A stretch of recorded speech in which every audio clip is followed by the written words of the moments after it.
सब पे नजर अंदर की खबर।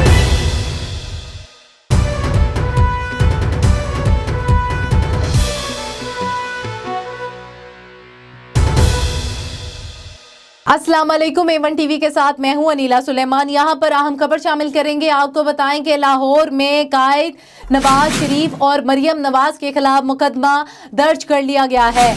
आपको अहम खबर से अपडेट कर रहे हैं। आपको बताएं कि ये मुकदमा दर्ज जो किया गया वो शादरा में बदर रशीद नामी शहरी की मुद्दत में किया गया। लीगी क़यादत के खिलाफ मुकदमे में बगावत समेत 11 दफात शामिल। बगावत के मुकदमे में शाहिद खान अब्बासी, एहसन इकबाल, राजा जफरुल हक, परवेज रशीद, ख्वाजा आसिफ, साद रफीक, अमीर मकाम, मरियम औरंगजेब और राजा फारूक हैदर समेत मुतअद्दिद रहनुमाओं को नामजद किया गया है।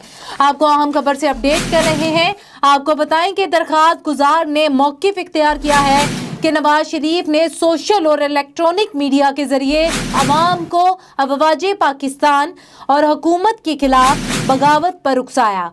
मुकदमा पाकिस्तान पेनल कोड की दफात मुजरमाना साजिश के तहत दर्ज किया गया है। नवाज शरीफ ने लंदन पाकिस्तान के मुक़तदर अदारों को बदनाम करने के लिए इश्तियाल अंगेज तकारीर की। नवाज शरीफ ने तकारीर में दुश्मन मुल्क भारत की डिक्लेयर पॉलिसी की तायीद भी की है। आपको अहम खबर से अपडेट कर रहे हैं। आपको बताएं कि लाहौर में मुस्लिम लीग नून के कायद नवाज शरीफ और मरियम नवाज के खिलाफ बगावत का मुकदमा शादरा में बदर रशीद नामी शहरी की मुद्दत में मुकदमा दर्ज किया गया, जबकि लीगी क़यादत के खिलाफ मुकदमे में बगावत समेत 11 दफात शामिल। बगावत के मुकदमे में शाहिद खान अब्बासी, एहसन इकबाल, राजा जफरुल हक, परवेज रशीद, ख्वाजा आसिफ, साद रफीक, अमीर मकाम, मरियम औरंगजेब और राजा फारूक हैदर समेत मुतअद्दिद रहनुमाओं को नामजद किया गया है। अब तक के लिए इतना ही। मजीद किसी भी खबर से बाखबर रहने के लिए आप विजिट कर सकते हैं हमारी वेबसाइट www.a1tv.pk।